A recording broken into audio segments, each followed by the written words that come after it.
Now, like it was like someone who has lost their glasses and their contact lens. It was like someone who needed extra help so they can see the fine print that is in the book. He saw the enemy that was surrounding him, but the greatest host of God, angels, he could not see that was protecting them. My God, resources have already been provided. It's a faith issue that we're dealing with. I don't believe that the crisis that we're in now is about money. It's about faith. It's about the ideas that we give in. It's the trouble of the world today, seeing God's resources that is in heaven and not seeing it on earth. But suddenly, say suddenly. Suddenly,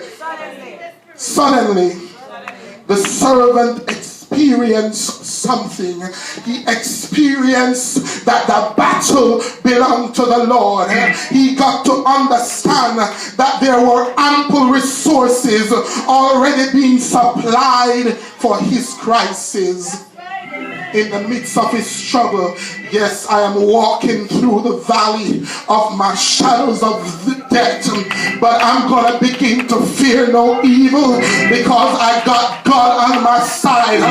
Yea, though I walk there and I'm going through the dark tunnel, I'm going to stand still and declare the words of the Lord, because I'm going through my struggles, I'm going through my problems, I'm going through everything that is round about me. But God's got my back. He's fighting my battle. He's standing up tall and strong. When Jesus was asked by his disciples, why did you teach the crowd in parable? He answered and said, I speak to them in parables because of this reason. Though seeing, they do not see. Though they are hearing, they do not hear or understand. In them is fulfilled the prophecy of Isaiah. You will ever hearing, but never understanding. You will be ever seeing, but never perceiving. He could see the danger that was around him, but he could not see the deliverance that was coming. So Elijah had to pray to God. He had to step out and say, man, fear not, because God is with us. Open his eyes, Lord, so that he can see. And when God opened up his eyes, he looked to the hills from whence cometh his help. And when he was looking to the hills, he saw angels and angels from the left and the right. He saw chariots of fire. That's the God that we serve. A God of power, a God of authority, a God that can do anything. And as the enemy came down toward him, Elijah just prayed another prayer. And he said, Lord, here comes my enemy.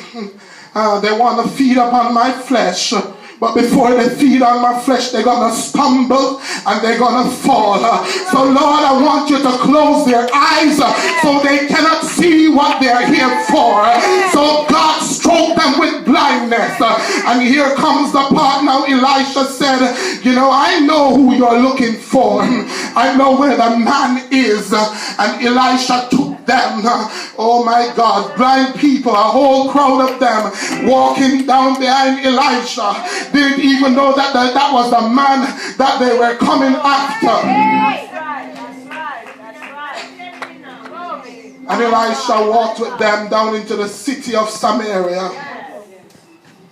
And when he got to the city of Samaria, he looked around at the whole host of chariots and soldiers that was in his midst. And I'm sure he must be laughing at this point in time. It is and say how foolish they are. They think they can touch the anointed one of God. Whatever God put here cannot leave here without God's permission. My God. So here they are now in Samaria. But say Samaria. And while they were there, Elisha said, Lord, open their eyes so that they can see. And when they opened their eyes, they realized that they were in a camp that was even bigger than theirs, because there were more chariots and horses.